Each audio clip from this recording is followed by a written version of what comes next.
வணக்கம் நண்பர்களே. சில நாட்கள் இடைவெளியின் பிறகு இப்பொழுது மீண்டும் ஒரு பதிவின் வழியாக உலகத்தின் கிரிக்கெட் போட்டிகள் பல்வேறு கட்டங்களாக இடம்பெற்றுக் கொண்டிருக்கின்றன. வேர்ல்ட் டெஸ்ட் சாம்பியன்ஷிப்பின் முதலாவது தொடர் ஆஷஸில் ஆரம்பித்தது. புதிய விதிகள், அதுபோல வீரர்களின் ஷர்ட்களின் பின்னால் இலக்கங்கள், அவர்களது பெயர்கள் என்று சொல்லி கலகலப்பாக இந்த தொடர் ஆரம்பித்தது. முதலாவது போட்டி ஆஸ்திரேலியாவுக்கு வெற்றி, அபாரமான வெற்றி. இங்கிலாந்தின் கோட்டையை தகர்த்திருக்கின்றது. இது பற்றிய முழுமையான காணொளி பிறகு வரும். அதே வேளையிலே வேர்ல்ட் டெஸ்ட் சாம்பியன்ஷிப்பின் முதலாவது புள்ளி இப்பொழுது ஆஸ்திரேலியாவுக்கு கிடைத்திருக்கின்றது. 24 புள்ளிகளை ஆஸ்திரேலியா அப்படியே சுருட்டி கொண்டு போயிருக்கிறது. மறுபக்கம் மேற்கிந்திய தீவில் இந்திய அணிகளுக்கு இடையிலான 2020 தொடர் இன்னும் ஒரு போட்டி எஞ்சி இருக்க இந்தியா தொடரை வென்றெடுத்து விட்டது. இலங்கை நியூசிலாந்தை எதிர்பார்த்துக் கொண்டிருக்கிறது. இலங்கை கிரிக்கெட் ரசிகர்கள் மிகுந்த ஆர்வத்தோடு காத்துக் கொண்டிருக்கிறார்கள். 14ஆம் தேதி காலி மைதானத்தில் ஆரம்பிக்கின்ற டெஸ்ட் போட்டிக்காக அணியின் விவரம் எவ்வாறு, யார் யார் அணியில் தெரிவு செய்யப்படுவார்கள், எவ்வாறான வியூகம் ஒன்று வகுக்கப்படும், இப்படியான கேள்விகள் எடுக்கின்றன. ரொம்ப சிம்பிளான விஷயம் என்னவென்று சொன்னால், காலி மைதானம் என்று வரப்போது இலங்கைக்கு பாரம்பரியமாகவே சுழல் பந்து வீச்சுக்கு சாதகமான மைதானம். எந்த தொடர் ஆரம்பித்தாலும் இலங்கை காலியிலே ஆரம்பிக்கும். எதிரணிகளுக்கு சிம்ம சோப்பனமாக சுழல் பந்து வீச்சு வலை விரித்து வெற்றி பெற்ற பிறகு என்ன வேண்டுமானாலும் செய்து கொள்ளலாம் என்று. கடந்த நியூசிலாந்துக்கு எதிராக 7 வருடங்களுக்கு முதல் இடம்பெற்ற தொடரும் அவ்வாறுதான் காலியில் ஆரம்பித்தது. இலங்கை வென்றது. ஆனால் கொழும்பில வைத்து நியூசிலாந்து வென்றுவிட்டு சென்றது. இம்முறையும் அதே 2 மைதானங்கள், காலியும் கொழும்பு பி சரவணமுத்து மைதானமும்.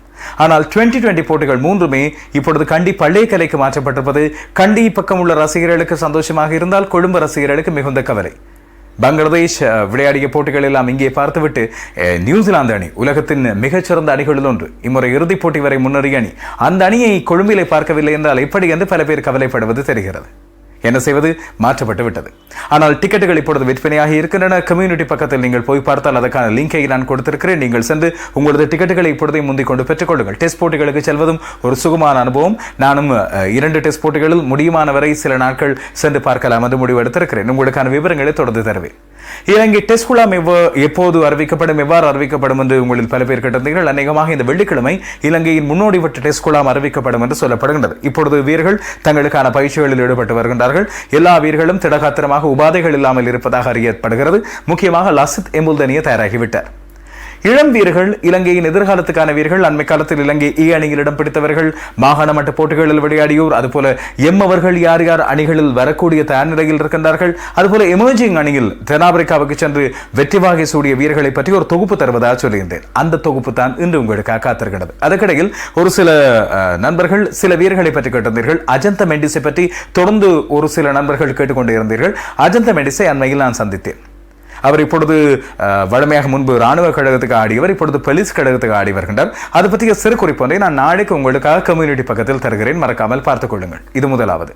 இரண்டாவது, விக்கும் சஞ்சய் என்று அண்மை காலத்தில் இலங்கை அணிக்கு ஆடிய ஒரு வித்தியாசமான பந்து வீச்சாளர், இடதுகை பந்து வீச்சாளர். அவரை பற்றி ஒரு சிலர் கேட்டிருந்தீர்கள். அவர் இப்பொழுது கழக மட்ட போட்டிகளில் உபாதை காரணமாக ஆடவில்லை என்று சொல்லி அறிந்தேன். தேடி பிடித்து அதை பற்றிய விஷயத்தையும் கொண்டு வந்து தருகிறேன். மற்றும் சில முக்கியமான வீரர்கள், அதுபோல எதிர்காலத்துக்கான இளைய வீரர்கள் யார் யார் இருக்கின்றார்கள், யார் யார் இப்பொழுது தேசிய அணிக்குள் உள்வாங்கப்படக்கூடிய தயார் நிலையில் இருக்கின்றார்கள் போன்ற விவரங்களை தொகுப்பாக தருகின்ற ஒரு தொகுப்பு உங்களுக்காக இப்பொழுது காணொலி வடிவிலே இருக்கின்றது. அதையும் நீங்கள் பார்த்து உங்களது கருத்துக்களை பதிந்து கொள்ளுங்கள் என்று சொல்லி அன்போடு அழைக்கிறேன். இன்று இரவு கொஞ்சம் தாமதமாக ஆஷஸ் தொடர் பற்றிய முழுமையான பார்வை ஒன்றை தருவதோடு ஸ்டீவ் ஸ்மித் பற்றிய சிறப்பு காணொலி ஒன்றும் உங்களுக்காக காத்துக் கொண்டிருக்கிறது. அதை பற்றிய விவரங்களையும் தனியாக, ஸ்மித்தின் 65 போட்டிகளில் அவர் பெற்றுக்கொண்ட 25 சதங்கள் மற்றும் அவர் குவித்திருக்கும் சாதனை, மீண்டும் ஐம் பேக் என்று சொல்வது போல ஸ்டீவ் ஸ்மித் வந்திருப்பது, இப்படியான சில விஷயங்களை தொகுத்து ஒரு காணொலியாக தர காத்திருக்கிறேன். இதோ உங்களுக்காக இலங்கையின் இளையோர், எதிர்காலத்துக்காக காத்திருக்கின்ற ஸ்ரீலங்கா கிரிக்கெட்டின் வீரர்களை பற்றிய காணொலி. இலங்கை நியூசிலாந்து அணிகளுக்கு இடையிலான கிரிக்கெட் தொடர் ஆரம்பிக்க இருக்கிறது. இலங்கை டெஸ்ட் சாம்பியன்ஷிப் போட்டி தொடரில் பங்கு பெற்றுகின்ற முதலாவது தொடராக இது அமைவதன் காரணமாக இலங்கை அணி மீது மிகுந்த எதிர்பார்ப்போடு இலங்கை அணி என்னத்தை செய்யும் என்று சொல்லி ரசிகர்கள் காத்திருக்கின்றார்கள்.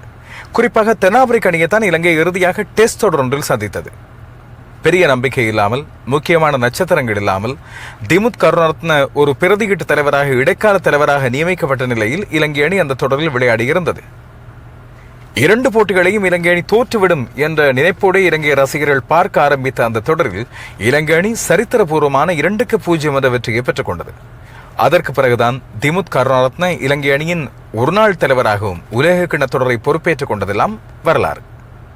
எனவே ஒரு சரித்திர முக்கியத்துவம் வாய்ந்த தொடருக்கு பிறகு அடுத்த தொடருக்காக இலங்கை ரசிகர்கள் காத்திருக்க நிலையில் இப்போது திமுத் 2020 சர்வதேச குழாமை தவிர ஏனைய 2 பிரிவுகளிலும் இலங்கை அணியின் தலைவர் என்பது உறுதி செய்யப்பட்டிருக்கும் நிலையில் அடுத்து வரப்போன்ற அணி எப்படியாக இருக்கும், உலகத்தில் டெஸ்ட் போட்டிகளை பெரிய பெரிய அணிகளுக்கு எதிராக சந்திக்கின்ற இலங்கை அணி எவ்வாறான வீரர்களை அணிக்குள்ளே உள்வாங்கிக் கொள்ளும் என்ற பெரிய கேள்விகள் எதிர்பார்ப்புகளோடு ரசிகர்கள் காத்திருக்கின்றார்கள்.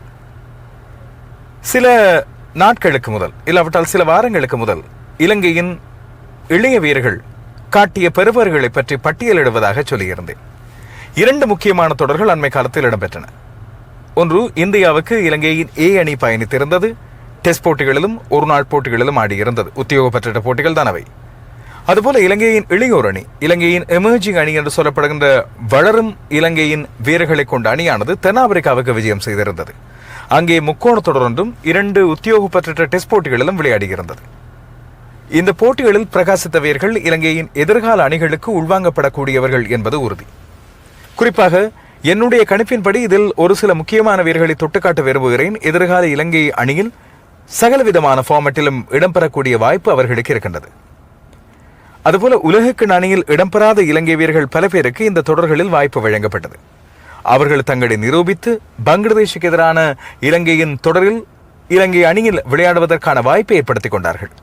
ஷஹான் ஜாசூரிய இதில் மிக முக்கியமானவர். லஹிர் குமார் இன்னும் ஒருவர். அதுபோல இலங்கை குழாமுக்குள் தெரிவு செய்யப்படக்கூடிய தங்களது அழுத்தத்தை பிரயோகித்த சில வீரர்களும் இந்த தொடர்களில் மிகச்சிறப்பாக செய்திருந்தார்கள். இன்னும் சிலர் டெஸ்ட் குழாமுக்குள் உள்வாங்கப்படக்கூடியவர்கள் என்பதில் எந்த ஒரு சந்தேகமும் இல்லை. குறிப்பாக உங்களில் அதிகமானோர் என்னிடம் கமெண்ட்ஸ் வழியாக கேட்கின்ற அசித் பெர்னாண்டோ, விஸ்வ பெர்னாண்டோ போன்ற வீரர்களும் கூட இந்த தொடர்களில் மிகச்சிறப்பாக பிரகாசித்தவர்கள். அவர்களை பற்றி நாங்கள் முதலில் அவர்கள் காட்டிய பெறுபவர்களை பார்த்துவிட்டு எந்தெந்த வகையில் இவர்கள் அணிக்குள்ளே வரக்கூடியதாக இருக்கும் என்று பார்க்கலாம். மிக முக்கியமாக நான் இதுவரை குறிப்பிடாமல் விட்ட ஒருவரை பற்றி உங்களில் அதிகமானோர் மிகப்பெரிய எதிர்பார்ப்போடு இருக்கின்றீர்கள். தென்னாப்பிரிக்காவுக்கு எதிரான தொடரின் போது மிகச்சிறப்பாக முதல் போட்டியில் விளையாடி சுழல் பந்து வீச்சு மூலமாக வித்தை காட்டிய ஒருவர் லசித் எம்புல்தனிய. அந்த போட்டியிலேயே கைமுறிவு ஏற்பட்டதன் காரணமாக அவரால் தொடர்ந்து பங்கு பெற்ற முடியாமல் போனது. ஆனால் அந்த கைமுறிவிலிருந்து மீண்ட பிறகு மிகச்சிறப்பாக ஆடி தென்னாப்பிரிக்க எமர்ஜிங் அணிக்கு எதிராக 18 விக்கெட்டுகளை 2 போட்டிகளில் அள்ளி எடுத்து தொடரின் நாயகன் விருதையும் பெற்றுக்கொண்டார். இவருக்கு இலங்கை தேசிய டெஸ்ட் அணியில் நிச்சயமான இடம் இருக்கிறது என்பது மட்டும் உறுதி. இப்போது இலங்கை அணியை பொறுத்தவரையில் ஒருநாள் போட்டிகளுக்கு மீண்டும் அகில தனஞ்சவின் சுழல் பந்து வீச்சை இலங்கை அணி இனம் கண்டிருக்கிறதாக நாங்கள் அறிகிறோம். குறிப்பாக இந்த தொடர் அவரை நிரூபித்துக் கொள்ளக்கூடிய வாய்ப்பை அவருக்கு ஏற்படுத்தி கொடுத்தது. ஆனால் டெஸ்ட் போட்டிகளில் 5 நாட்களும் தாக்கு பிடிக்கும் அளவுக்கு அவர்களது சுழல் பந்து வீச்சு இருக்குமா என்ற கேள்வி எழுந்தாலும் கூட இலங்கை நிச்சயமாக காலையிலெல்லாம் வழமையாக இலங்கை 3 சுழல் பந்து வீச்சாளரோடு விளையாடுவது. டில்ருவான் பெர்ராவுக்கு அணியில் இடம் இருப்பது உறுதியாகி இருக்கும் நிலையில் அவரை போலவே ஆஃப் ஸ்பின் பந்து வீசக்கூடிய அகில தனஞ்சவையும் அணிக்குள்ளே இலங்கை அணி உள்வாங்கிக் கொள்ளுமா, இல்லாவிட்டால் மாறுபட்ட ரீதியில் பந்து வீசக்கூடிய லசித் எம்புல்தனியவுக்கு இந்த வாய்ப்பை வழங்குமா, 2 பேரையும் சேர்த்து அணிக்குள்ளே கொண்டு வருமா என்ற பல்வேறு கேள்விகள் இருக்கின்றன. முதலில் இலங்கை ஏ அணி இந்தியாவுக்கு விஜயம் செய்திருந்தது இந்திய அணிக்கு எதிராக. இந்த தொடரை பொறுத்தவரையில் டெஸ்ட் போட்டிகளில் சிறப்பாக பிரகாசித்தவர்களில் கமிந்து மெண்டிஸ் 114 ஓட்டங்களை எடுத்துக்கொண்டார். நிரோஷன் டிக்வெல் ஒரு சதத்தோடு 187 ஓட்டங்களை எடுத்திருந்தார். அதுபோல பானுக ராஜபக்சவும் ஒரு சதம் அடித்துக் கொண்டார். பானுக ராஜபக்ச முன்னரே வாய்ப்பு வழங்கப்பட்டிருக்க வேண்டியவர். ஆனால் தேர்வாளர்கள் தாங்கள் தவறு செய்து விட்டதை உணர்ந்து மன்னிப்பு கோரியிருந்ததாக அண்மையில் இணையம் எங்கும் பரபரப்பாக பேசப்பட்டது. அஷான் பிரியஞ்சன் கூட இந்த அணிக்கு தலைமை தாங்கியவர் ஓரளவு சிறப்பாக பரிணமித்திருந்தார். பந்து வீச்சில் லஹிரு குமார், விஸ்வ பெர்னாண்டோ ஆகியோர் இந்தியாவின் வேகப்பந்து வீச்சாளருக்கு பெரிதாக சாதகமில்லாத ஆடுகளத்தில் சிறப்பாக செய்திருந்தார்கள். லக்ஷன் சந்தகான் 8 விக்கெட்டுகளை வீழ்த்தியிருந்தார். ஆனால் சராசரி 37. இதன் காரணமாக தான் இவர் பங்களாதேஷுக்கு எதிரான முன்னோடி வட்ட 22 பேர் கொண்ட குழாமில் உள்வாங்கப்பட்டார். ஆனால் அணியில் தேசிய அணிக்குள்ளே நேரடியாக 11 வரையில் வரக்கூடிய அளவுக்கு இவரது பந்து வீச்சு இன்னுமில்லை என்று நான் கருதுகிறேன். ஒரு நாள் தொடர் அங்கே இடம்பெற்றது. ஷஹான் ஜாசூரி ஒரு கலக்கி தன்னை நிரூபித்துக் கொண்டு அணிக்குள்ளும் வந்திருந்தார். இப்பொழுது தேசிய அணியில் ஒரு நாள் அணியில் இவருக்கான நிரந்தர இடம் எப்போதும் இருக்கும் என்பது உறுதி. 4 இன்னிங்ஸில் மட்டும் ஆடி ஒரு சதத்தோடு 320 ஓட்டங்களை குவித்திருந்தார். 2 அரைச்சதங்கள், 1 சதம். நிரோஷன் டிக்வெலவும் சிறப்பான ஃபார்மில் இருந்ததாக கருதப்பட்டாலும் அவரால் 6 இன்னிங்ஸில் 216 ஓட்டங்களை எடுக்க முடிந்தது. ஆனால் 1 சதத்தையும் 1 அரைச்சதத்தையும் உள்ளடக்கியிருந்தார். இன்னொருவர் எம்எம்எஸ் கூரை என்று அறியப்படுகின்ற சங்கீத் கூரை. இவரை கொஞ்சம் கவனித்துக் கொள்ளுங்கள். மிகச் சிறப்பாக ஆடிய அவர் மிகப்பெரிய ஒரு சராசரியோடு 2 இன்னிங்ஸில் 149 ஓட்டங்களை எடுத்திருந்தார். இது மட்டுமல்லாமல் அவரது ஸ்ட்ரைக் ரேட் முக்கியமானது. மத்திய வரிசை இல்லாவிட்டால் ஆரம்பத்தில் முதல் 3 இலக்கங்களோடு ஆடக்கூடிய ஒரு அற்புதமான ஆட்டக்காரர். பந்து வீச்சில் மிகச் சிறப்பாக லகிருகுமாரவும் சாமிக்க கருணாரத்னவும் செய்திருந்தார்கள். இதில் சாமிக்க கருணாரத்னவின் சகலதுர திறமையை இலங்கை அணி சரியான முறையில் இனம் கண்டுகொள்ள வேண்டும். சாதகமான ஆடுகளங்களில் குறிப்பாக வெளிநாடுகள் செல்லும் போது 3வது 4வது பந்து வீச்சாளராகவும் இவரை பயன்படுத்திக் கொள்ளலாம். தென்னாப்பிரிக்காவுக்கு இலங்கை குழாம் விஜயம் செய்திருந்தது. இதில் முக்கோணத்தொடரில் இலங்கை அணி சாம்பியன் ஆகியிருந்தது. மிகச் சிறப்பாக இங்கே ஆடிய வீரர்களை பற்றி பார்க்க வேண்டும். அணித்தலைவர் சரித் அசலங்க ஒரு அற்புதமான வீரராக ஆடியிருந்தார். 7 இன்னிங்ஸில் 244 ஓட்டங்கள் 2 அரைச்சதங்களோடு மொத்த ஓட்டங்கள் குவித்தோர் வரிசையிலும் 3ஆம் இடத்தை பிடித்துக் கொண்டார். இவர் பத்தம் நேசங்க அவர் 4 இன்னிங்ஸை மட்டுமே ஆடியிருந்தார். இதில் 233 ஓட்டங்களை எடுத்திருந்தார். 1 சதம் 1 அரைச்சதம். மிகச்சிறப்பான சகலதுறை பெறுபர்களை இவர் வெளிக்காட்டக்கூடியவர். இலங்கையின் கழகமட்ட போட்டிகளில் நாங்கள் பார்த்திருப்போம். அதுபோல சம்மு அஷான் 6 இன்னிங்ஸில் 190 ஓட்டங்கள் 2 அரைச்சதங்களை பெற்றுக் கொண்டார். இன்னொரு முக்கியமானவர் அஷேன் பண்டாரா, 20 வயது தான். இவரை கொஞ்சம் கவனித்துக் கொள்ளுங்கள். இவரது பெயர்கள் வரும்போது கொஞ்சம் பார்த்துக் கொள்ளுங்கள். அஷேன் பண்டாரா 6 இன்னிங்ஸில் 182 ஓட்டங்களை பெற்றுக் கொள்ளக்கூடியவர். இப்படியான வீரர்களை இலங்கையின் தேர்வாளர்கள் சரியான முறையில் இனம் காண வேண்டும். ஆனால் இன்னொரு முக்கியமான வீரரை தான் நான் கவனித்து பார்த்தேன். 3 இன்னிங்ஸில் 153 ஓட்டங்களை பெற்றுக் கொண்ட ஒருவர், 2 அரைச்சதங்களோடு. இதில் 1 ஆட்டம் இழக்காமல் 97 ஓட்டங்கள்.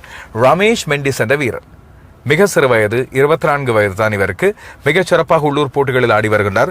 தேர்வாளர்கள் இவரை போன்ற வீரர்களை சரியான முறையில் இனம் கண்டு இளம் வீரர்களாக அணிக்குள்ளே நேரடியாக சேர்க்காவிட்டாலும் குழாமிலே சேர்த்து கொஞ்சம் அனுபவங்களையும் நம்பிக்கையும் இவர்களுக்கு வழங்க வேண்டும். பந்து வீச்சாளர்களில் இலங்கையின் பந்து வீச்சாளர்கள் 2 பேர் தான் இந்த தொடரில் முக்கோண தொடரில் கூடுதலான விக்கெட்டுகளை வீழ்த்தியவர்கள். ஒருவர் அசித்த பெர்னாண்டோ 12 விக்கெட்டுகள், இன்னொருவர் அமில் அபோன்சோ 10 விக்கெட்டுகள். ஆனால் அமில் அபோன்சோவின் இடதுகை பந்து வீச்சானது இலங்கையின் ஆடுகளங்களுக்கு ஏற்றது போல இருக்கும் என்று சொல்லி நான் கருதவில்லை.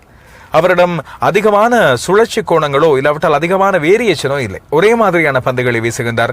தென்னாப்பிரிக்காவிலே வைத்து அந்த அணிகள் 2ம் இவரிடம் அகப்பட்டுக் கொண்டன. பெரியாக சுழல் பந்து வீச்சாளர்களை ஆட முடியாத இல்லாவிட்டால் ஆட தெரியாத வீரர்கள் இவரிடம் அகப்பட்டுக் கொண்டார்கள் என்று என்ன தோன்றுகின்றது.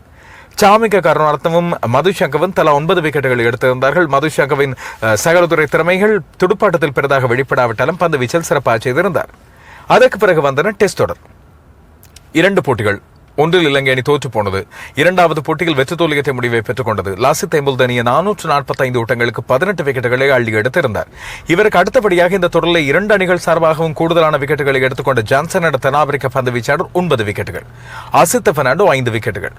நாங்கள் எல்லோரும் கூடுதலாக கவனித்த ஒருவரான முகமது ஷிராஸ் பெரிதாக சோபிக்கவில்லை. 88 ஓட்டங்களுக்கு 2 விக்கெட்டுகளை எடுத்திருந்தார்.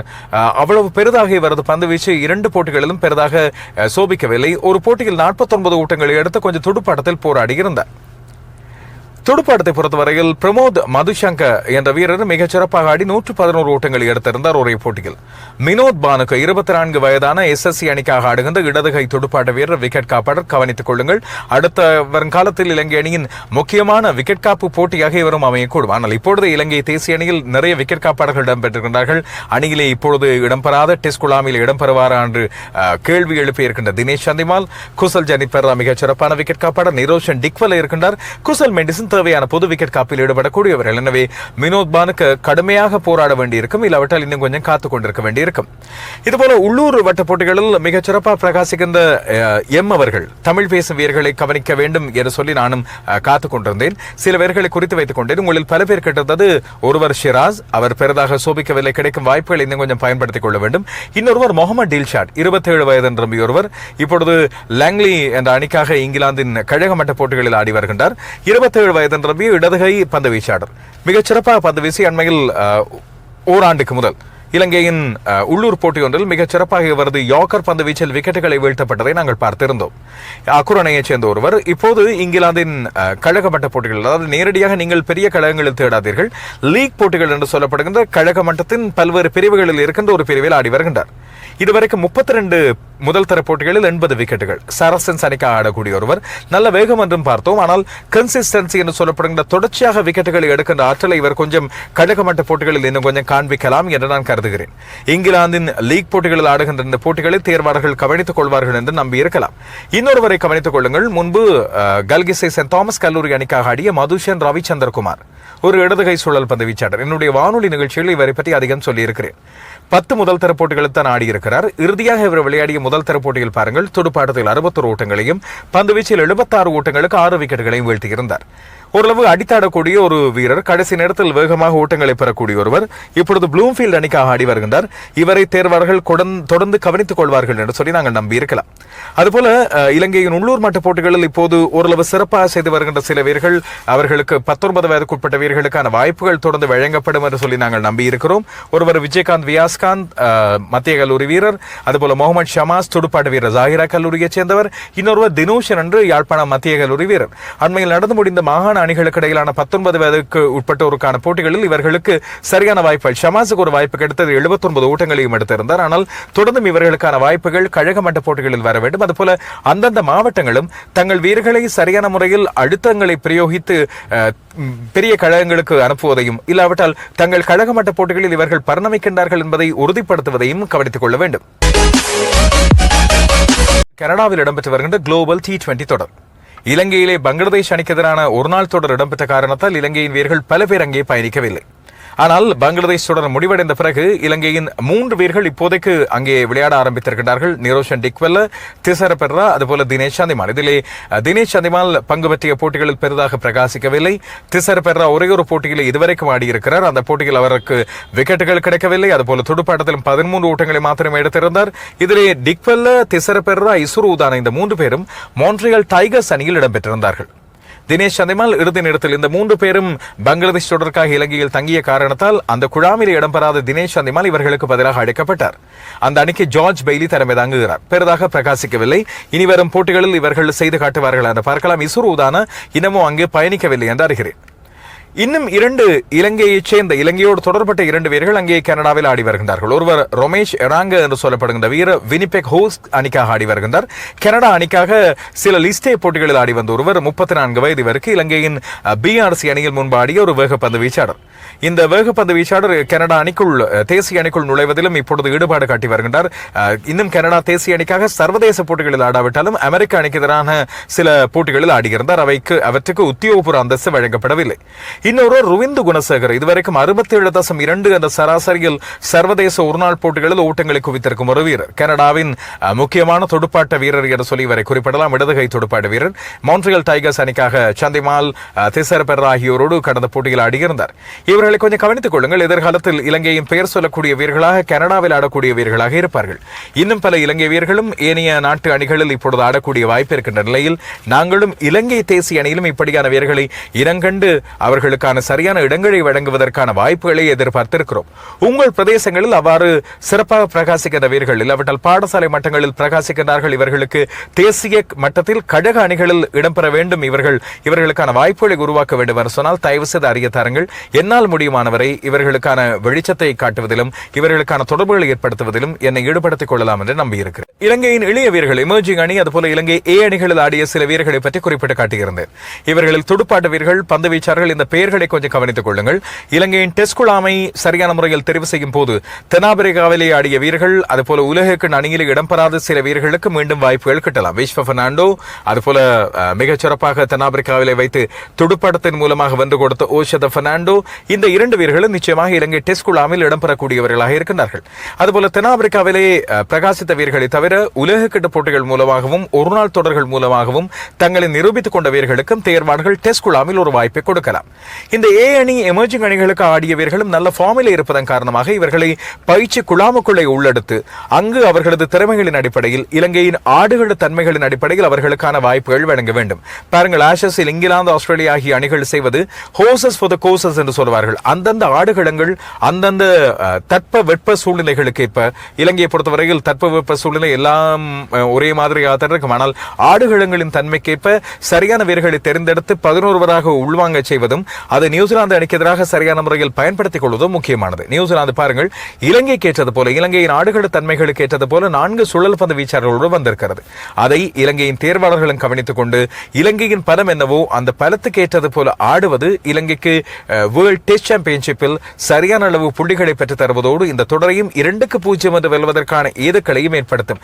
இலங்கை அணி முடியுமானவரை புள்ளிகளை அதிகமாக சேர்த்துக் கொள்ள வேண்டும்.